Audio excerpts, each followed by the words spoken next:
문제적 뉴스를 짚어보고 대안을 제시합니다. 새로 고침 대한민국.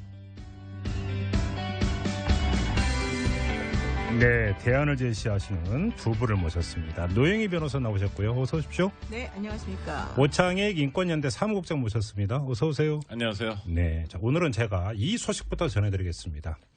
한 초등학교가 있었습니다. 서울에. 갑자기 전학이 늘더랍니다.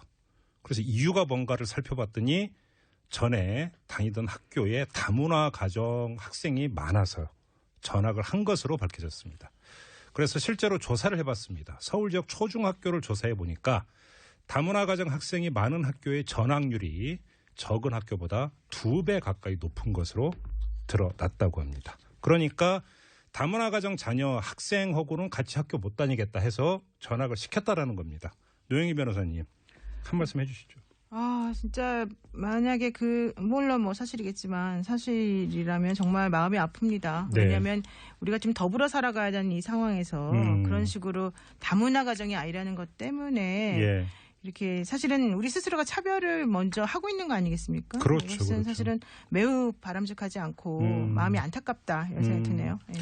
오창익 국장 인권연대를 또 직접 이끄시는 그 주인공이시기도 한데 이런 얘기 혹시 많이 들으셨어요? 네, 그런데 이건 좀 믿기지 않아요. 그러니까 네. 다문화 가정 자녀에 대한 차별이 여러 가지가 있는 것 같은데 언론에 나온 지역은 그 중국인 자녀들이 많이 학교를 다니는 지역이거든요. 예. 그 외국인 자녀와 다문화 가정 자녀는 좀 분리하고 네. 있는 거고요. 네.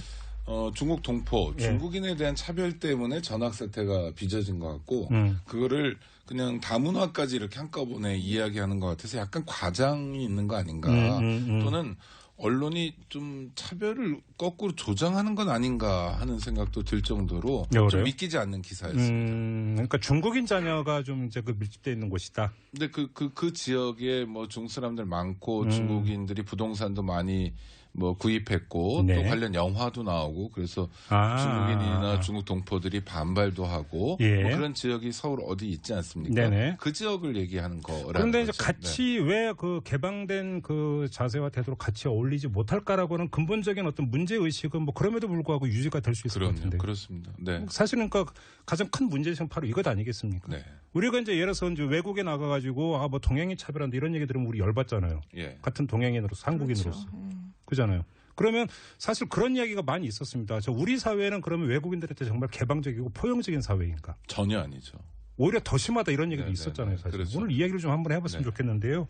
자, 우리 애청자 여러분들도 좀 함께해 주십시오. 이 문제 우리 사회에 직면해 있는 문제가 앞으로 갈수록 아마 더 심해지지 않을까라고 하는 걱정도 좀 드는데요. 어떻게 풀어야 될까요? 그리고 여러분들이 혹시 좀 직접 목격하신 사연이 있으면 또 함께 올려주시기 부탁드리겠는데요. 50원의 유료 문자입니다. 우물정 0951, 우물정 0951로 문자 보내주시기 부탁드리겠습니다. 어제서부터 왜 이렇게 그러면 폐쇄적이고 어울리지 못할까? 이 진단부터 좀 해야 될 것 같은데요. 오창익 국장님.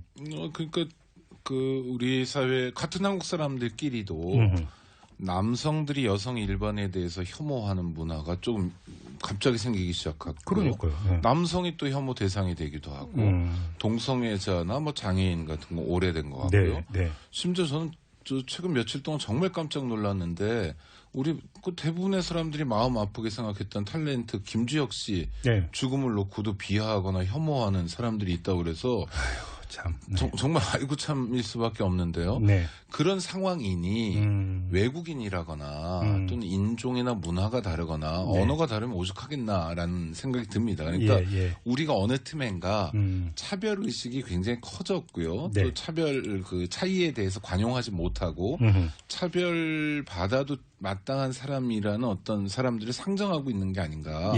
이주민들이나 또 다문화 가정 자녀들이 주로 당했다는 인권 침해가 실제로는 무시당했다, 모욕, 편견, 멸시 이런 경우가 굉장히 많다고 얘기해요. 네. 이를테면 출입국 관리소에서부터 무시당했다, 반말을 하더라. 한국 사람한테는 존댓말 하는데 자기는 얼굴 색깔이나 이런 거 보고 한국 걔가 아니니까 원래 한국 사람이 아니니까 바로 무시해 버리더라라는 이야기들을 많이 합니다. 그래서 우리가 좀 인식 자체가 잘못된 게 아닌가. 제가 들었던 얘기 중에 충격적인 얘기는 뚜라라는 분인데 버마 분이에요. 이주 노동자로 들어왔다가 지금의 미얀마. 네네 미얀마.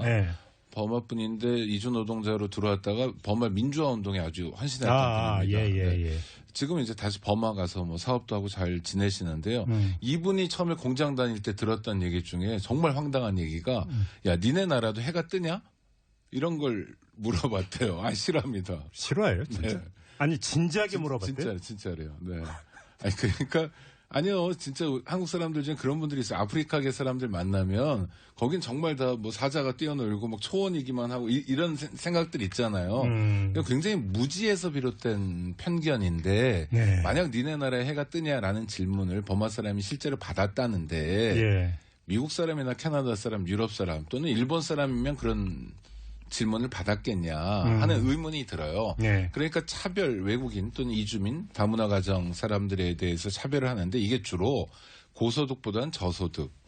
또 오히려? 네, 내면적으로 우리가 좀 깔봐도 될 것 같다는 생각이 드는 사람들에게 집중되는 거 아닌가. 그래서 아쉽고 제가 생각하기 가장 나쁜 사람이 강자에게 비굴하고 약자에게 군림하는 사람이라고 생각하는데 어쩌면 한국 사람들이 그런 비난에서 자유롭지 않은 건 아닌가 싶어요. 지금 오창국 국장님 그 말씀해 주는데 그런 얘기를 하는 분들이 있더라고요. 자, 그러면 외국인에 대해서 다 기피하고 차별하느냐. 오히려 백인들에 대해서 안 그런다. 그러니까 오히려 이제 흔히 하는 말 유색인종. 그다음에 그러니까 조금 못 사는 나라에서 온 사람들에 대해서 더 그런다. 이런 얘기 많이 하는데 변호사님도 공감하세요? 많이 공감하죠. 사실 우리나라 사람들도 유색인종 아니겠습니까? 뭐 백인들이 봤을 때. 그렇죠. 그래서 그분들이 우리나라 사람들을 차별하는 것이 사실 비일비재해요. 외국에 나가 보면은. 네. 그런 것들에 대해서는 기분 나빠하면서 네. 우리나라에서 또 역시 똑같은 행동을 한다. 이것은 정말 문제라고 보는데 저는 이런 것들이 사실은 다 비겁함 내지는 컴플렉스 때문에 벌어지는 일이 아닌가라는 생각을 좀 합니다. 어떤 컴플렉스요? 그러니까 기본적으로 본인이 자기 자신을 열등하다라고 생각하고 서양 문화에 비해서 뭐 동남아시아 계통이나 이쪽 문화의 사람들에 대해서 조금 약간 좀 이렇게 업신여기는 그런 마음을 가지고 있는 사람들인 경우에 오히려 이제 그런 식으로 차별을 함으로 인해서 나는 마치 그러한 집단에 속해 있지 않다라는 식으로 잘못 생각하는 경우들이 있거든요. 근데 이것은 사실 그러니까 피부 색깔이나 뭐 살고 있는 지역이나 이런 거에 따라 달라지는 게 아니지 않습니까? 기본적으로 본인이 어느 나라를 그러니까 선택해서 태어날 수 있는 것이 아닌 상황에서. 그럼요. 그런데 그 사람들이 다른 사람들을 그러니까 심리적으로 보았을 때 다른 사람들을 이제 좀 무시하고 본인의 우월감을 느끼는 그러한 도구나 수단으로 사용하는 것이 바로 이런 식으로 나보다 조금 못한 사람들에 대한 어떤 깔봄, 업신여기 이런 것들을 오히려 더 나타냄으로 인해서 자기는 그 집단이 아니다라는 거를 거꾸로 나타내고 싶어하는 그런 건데 상대를 공격하고 차별함으로써 자기 정체성이 마치 확인된다고 그렇죠. 착각하는 우월해지는 것처럼 아주 비겁한 행동이죠. 그러니까 비겁하다. 근데 제가 하나 여쭤볼 게 그 언제부터입니까? 이제 제중동포들이 한국에 이제 오기 시작을 했습니다. 돈을 벌어. 그때의 분위기와 제중동포를 바라보는 그때의 사회적인 시각과 지금의 시각은 상당히 많이 달라진 것 같습니다. 초창기만 하더라도 어떤 시각이 있었는데 우리의 동포다. 그다음에 일제 때 억울하게 만주에 끌려간 후손이거나 독립운동하던 분들의 후손이 이런 어떤 뭐냐면 동질의식이라고 할까요? 동포의식이 조금 있었던 것 같은데 지금은 그런 시각도 별로 없는 것 같은데요. 굉장히 깔보고요. 네. 더 심각한 거는요. 중국 동포만이 아니라 탈북자들에 대해서도 아주 심합니다. 그래서 저도 탈북자들을 자주 만나는 편인데 탈북자들 중에 뭐 식당에서 일하거나 이런 분들은 뭐라고 그러냐면 자기 중국 동포다. 탈북자라고 안 하고? 네, 라고 할 정도라는 거예요. 그러니까 정말 우리가 창피한 수준이 아닌가. 똑같은 겁니다. 탈북자도 섬에 올 때는요. 귀순 용사라고 하고요. 맞아요. 옛날에 그런 용어 썼죠. 예전에 이웅평 때도 그렇지만 어떤 분 오시면 우리가 여의도 광장에 모여서 대규모 환영 대회도 해주고 정착금도 많이 주고 그러다가 숫자가 늘어나니까 그야말로 노골적으로 2등 인간 취급해 버리는 것 같아요. 중국 동포도 마찬가지죠. 그러니까 북한 지역에 살던 우리가 정말 동포애 같은 걸 많이 강조하지 않습니까?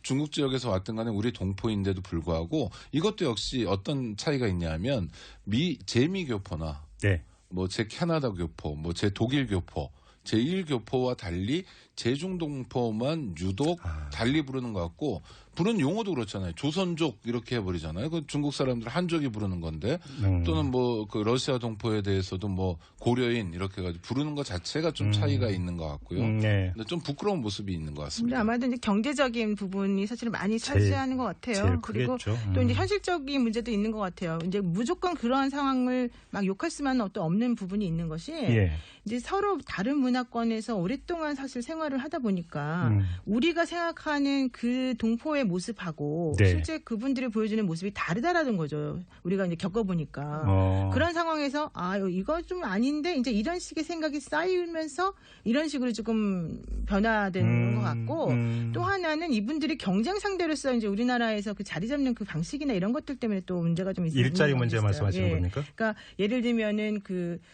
예전에는 이제 그 지금 말씀드리는 뭐 조선족이라고 불리는 그런 제중 동포들 같은 경우에 사실 낮은 임금을 주면서 이제 그분들의 그 값싼 노동력을 이용하려는 사람들이 많이 있었었는데 오히려 요즘에는 그분들이 우리의 그 기본적인 일자리를 모두 가져간다라고 하는 식의 생각을 사실은 사람들이 많이 하고 있고 또 그들에 대한 그 급여 체계도 사실 상당히 높아져 있거든요. 이제 그러다 보니까 상대적으로 이제 먹고 살기가 힘들어지고 여러 가지 경쟁이 침화되는 상황에서 아마도 이제 이런 식으로 그 사람들의 마음이 좀 변한 게 아닌가 이런 바로 생각도 여기서 들어요. 바로 우리가 이제 외국인 노동자에게까지 최저임금제를 적용을 해야 되는 걸 한번 우리가 이제 그 이야기한 적이 있었습니다. 그렇습니다. 그때 이제 문자 참여하신 많은 분들이 또 여기에 대해서 조금은 비판적인 의견을 많이 보내주신 게 저는 지금도 기억이 나요.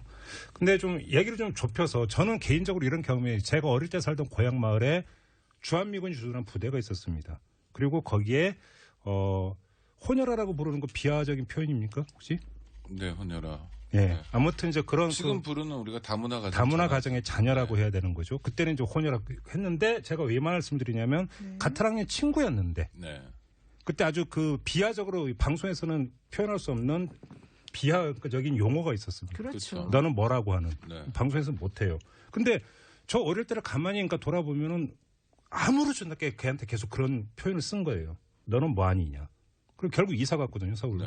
저는 여기서 이제 뭐냐면 오늘 이 그 뉴스도 보고 하면서 느끼는 게 이 아이들이 이런 걸 겪으면 얼마나 정신적인 타격이 클까. 사실 저는 제일 먼저 생각했던 게 바로 그거였어요. 맞습니다. 그리고 앙심을 품게 되죠. 그것도요. 그러니까 미국인이잖아요. 주한미군들은요. 아프리카계 미국인과 사이에서 한국 여성과의 사이에서 태어난 아이와 또 뭐 유럽계 미국인 사이에서 태어난 아이가 완전히 다르고요. 저는 제가 살고 있는 곳이 이태원이어서 저희 애들이 다 이태원 초등학교를 다녔어요. 이태원은 뭐 그 나이지리아 거리가 있을 정도로요. 그러니까 또 뭐 아랍 쪽 사람들도 많고 무슬림 사원도 있고요. 굉장히 다양하게 뭐 미국만의 여러 나라 사람들이 살고 있고 모이는 곳인데요. 센터 같은 곳이죠, 외국인들에게는. 그래서 이태원 초등학교에 많은 외국인들이 다닙니다. 다문화 가정 자녀가 아니라 아예 진짜 외국인들이에요. 근데 저희 그 애들한테 들어도 그렇고 저도 옆에서 그런 걸 많이 봤는데 초등학교 시절을 굉장히 풍부하게 보냈던 것 같아요. 오히려? 다른 나라 말도 인사말 수준이 좀 배우고 문화도 배우고 어렸을 때부터 그 자기와 다른 사람들에 대한 이해를 배우는 거죠. 그래서 저는 어떤 면에서 우리 부모들이 자녀들이 그런 세계인에 대한 이해를 좀 했으면 좋겠다. 세계 속의 한국인으로 자랐으면 좋겠다. 이런 욕구도 있잖아요. 있죠.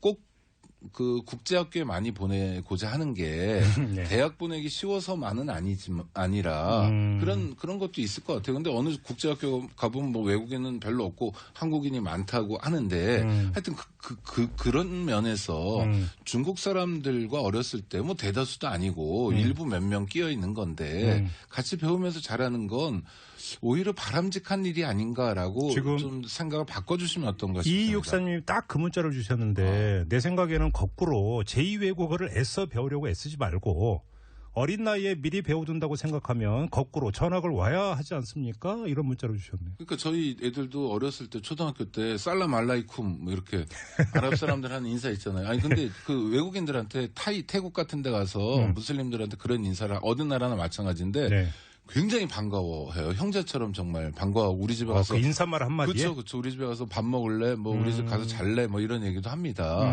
그러니까 그런 말을 굉장히 자연스럽게 할 수 있다는 거 네. 이건 자산이잖아요. 여행도 많이 다니고 또 세계 속에서 우리가 먹고 살아야 될 것도 많은데요. 네네네.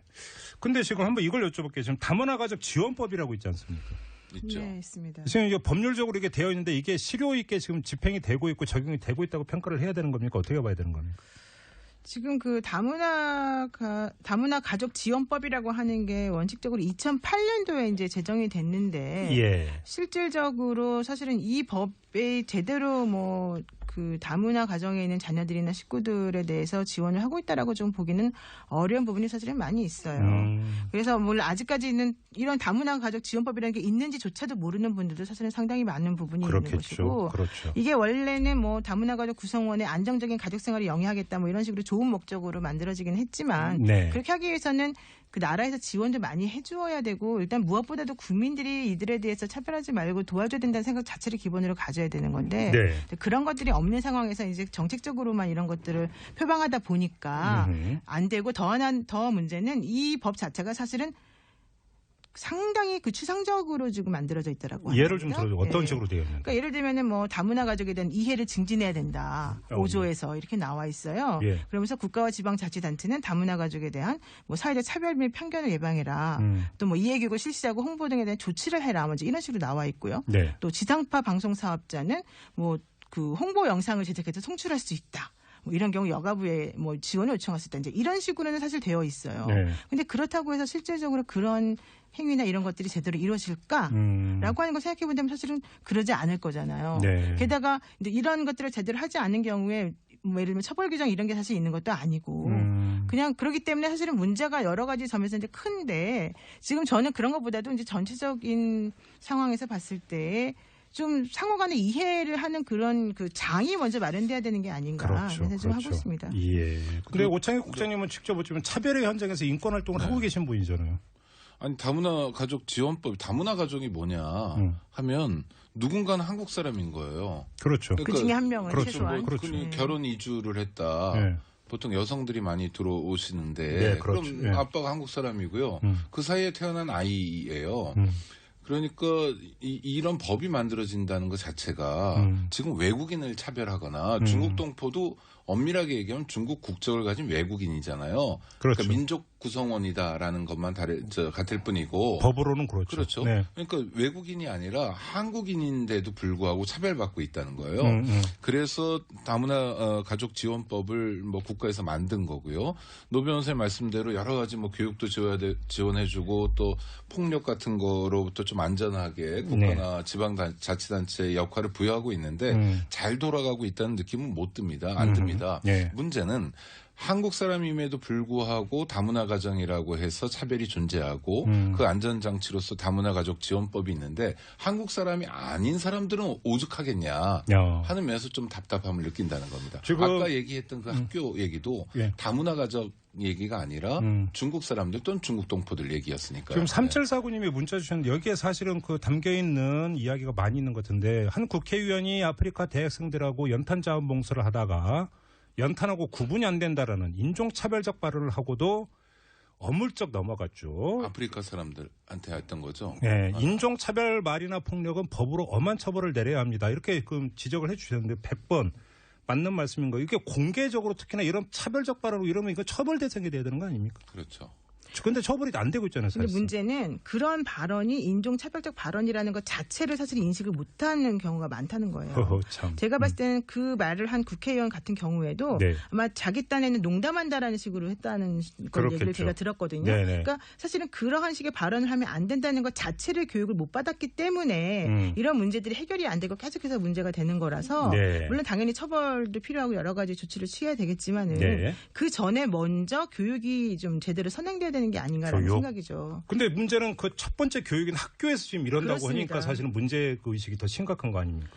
그러니까 지금 이제 죄송하지만 그 학교 관련해가지고 얘기를 들어보면은 예. 어머니들이 이제 어떤 생각을 하느냐 하면 그 다문화 가정이라고 하는 그 사람들이 상징하는 그런 뭐 사회적인 위치, 경제적인 상황, 예. 여러 가지 안 좋은 그런 일반적으로 우리가 이제 받아들이기에 조금 부적절하다고 보여지는 여러 가지 상황들을 먼저 미리 생각해서 그분들에 대해서 안 좋은 선입견을 가지고 있기 때문에 네. 이제 이 아이들하고 내가 우리 아이를 같이 공부를 시키게 되면 우리 아이도 뭐 약간 좀 질이 안 좋아진다라는 식의 잘못된 생각을 가지고 있어요. 예. 그렇기 때문에 이제 그런 걱정이나 기우 같은 것들이 많이 일어나다 보니까 예. 오히려 이제 이게 이런 식으로 행동으로 표출되는 게 아닌가라는 생각이 들거든요. 그렇죠. 어디서부터 이게 해야 되는 겁니까? 오창익 국장 어떻게 생각하세요? 저는 뭐 일단 아까 그런 연탄 뭐 이런 발언요. 이게 뭐 모욕죄로 해가지고 자기가 문제 제기하지 않으면 처벌받을 수 없는데 네. 지금 대한민국이 차별금지법을 갖고 있지 못합니다. 뭐 장애인만 특별히 장애인 차별금지법이 있는데 흔히 얘기하는 포괄적 차별금지법이 없어요. 예. 이거는 뭐 동성애 뭐 반대라든지 또 일부 개신교 목회자들이나 이런 분들의 반대 때문인데 예. 차분하게 우리도 국제사회에 책임 있는 일원이기 때문에 예. 차별금지법 문제를 신중하게 좀 검토해야 되고 또 반드시 제정해야 된다고 생각하는데 예. 이를 통해서 할 수 있는 게 두 가지입니다. 하나는 차별을 일삼는 사람들이 있죠. 그런 사람들 제재해야 됩니다. 그렇죠. 일정하게 처벌도 해야 되고요. 예. 페널티 줘야죠. 그리고 차별 당하는 사람들을 도울 법률적 근거를 만들어야 됩니다. 아까 말씀드렸던 다문화 관련법은 외국인은 제외하고 있는 거기 때문에 예. 외국인들도 이미 지금 외국인이 대한민국에 들어와 있는 분들이 200만 명이거든요. 예. 이건 갈수록 늘어날 겁니다. 우리가 나라가 망하지 않는 한은 그렇지 않습니까? 계속 늘어날 그렇죠. 수밖에 없고 그렇죠. 또 그분들의 필요에 의해서 들어오기도 하지만 대한민국의 필요에 의해서 대한민국으로 모셔오는 분들도 꽤 있는 거고요. 그래서 저는 포괄적 차별금지법을 빨리 만들자. 그래서 국가가 하나의 룰을 만드는 거죠. 정말 해야 될 일과 해서 안 될 일을 구별해주면 좋겠다는 지금 생각이 듭니다. 이제 시간이 한 1분 정도밖에 없으니까 노영희 변호사님께 그럼 지금 오창익 국장님의 이 제안을 받아서 제가 하나 여쭤보고 싶은데 이런 분들은 한국 사회에서는 의리잖아요. 그렇죠. 약자고. 그러니까 네. 당신이 나한테 차별적 발언했으니까 내가 고소할 거야. 못하잖아요. 사실 현실적으로. 그렇죠. 그러면 제3자가 고소 고발을 해서 처벌받을 수 있게 해주면 법 규정 만들면 안 되는 겁니까? 아니 원래 법에는 제3자라도 누구라도 고발을 할 수 있습니다. 고소는 아니어도. 예. 그러니까 누구라도 옆에서 그러한 상황을 보게 되면 모욕 이런 것도? 네, 뭐든지 고발을 해요. 다만 이제 모욕 같은 경우는 신고죄이니까. 그러니까. 그 본인이 이제 고소를 하지 않으면 수사를 안 한다라고 얘기가 될 거 아닙니까? 예. 그랬을 경우에 이제 그분들에 대해서 그 조사를 할 때 이런 식으로 좀 해주십시오. 내지는 이게 적극적으로 다른 당신들이 권리를 행사해야 된다라는 것을 알려주는으로써 네네. 뭔가 좀 적극적으로 사건을 해결하는 방식으로 가는 게 중요하다는 것이고요. 그러니까요. 신고죄가 아닌 다른 범죄 같은 경우는 전부 다 고발이 가능하니까 네네. 여러분들 적극 나서주는 게 필요하죠. 알겠습니다. 지금 이제 마무리를 해야 되는데요. 한국에서 이제 조금씩 그 외국에서 나타나는 현상인 줄 알았던 이런 혐오의 증세들이 그렇습니다. 곳곳에서 지금 나타나고 있는데 이것도 또 하나의 그런 예라고 볼 수 있을 것 같습니다. 우리가 좀 더 신경을 써서 우리를 좀 되돌아보는 이런 하나의 좀 계기가 됐으면 좋겠다라는 이런 소망을 전하면서 새로 고친 대한민국 마무리하도록 하겠습니다. 오창익 인권연대 사무국장 노영희 변호사 두 분과 함께했습니다. 고맙습니다. 고맙습니다. 네, 고맙습니다. 안녕하세요. 장발장은행의 대표를 맡고 있는 홍세화입니다. 200만 원, 300만 원 벌금을 내지 못해 감옥에 갇히는 분이 매년 4만 명이 넘습니다. 장발장은행은 이분들에게 무이자 무담보로 대출을 해주고 있습니다. 장발장은행을 후원해 주시기 바랍니다. 실로 모든 게 엉망으로 치닫는 듯한 세상입니다마는 스스로 아름다워지는 데에 겸연쩍어 하지 않기를 바랍니다. 고맙습니다.